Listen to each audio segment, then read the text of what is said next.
Okay, magandang araw po sa lahat mga boss. Kasampagan, Lawak Pangasinan Project Part 12. So last na po ang tatay rito gabi. So tinapos po natin doon sa loob. So may konting retouching pa po doon sa loob, mga pintura. So dito naman tayo sa labas. So dito sa side may nasimulan lang po tayo na dyan. Nakapagsimula po tayo mag skim coat. Dito sa harap, ayan, di pa tapos. Yan. So umpisa na rin po natin dito sa sa labas. Okay, so yung magiging kulay nito smoke gray tsaka white. Yan po yung magiging kulay niya.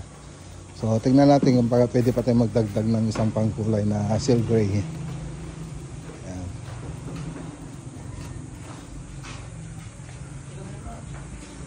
So pagkatapos na mag-skim coat niyan, siyempre yung primer with concrete sealer yung ilalagay natin dito.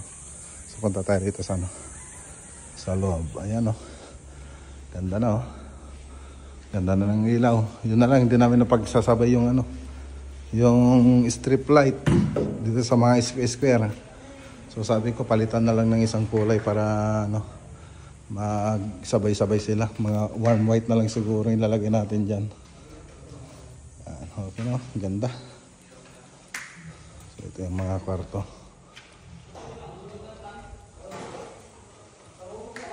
Okay. So okay na po rito sa loob. Kunting retouching na lang. Labas na po tayo. Yan lang po. Magandang araw po sa lahat. At God bless.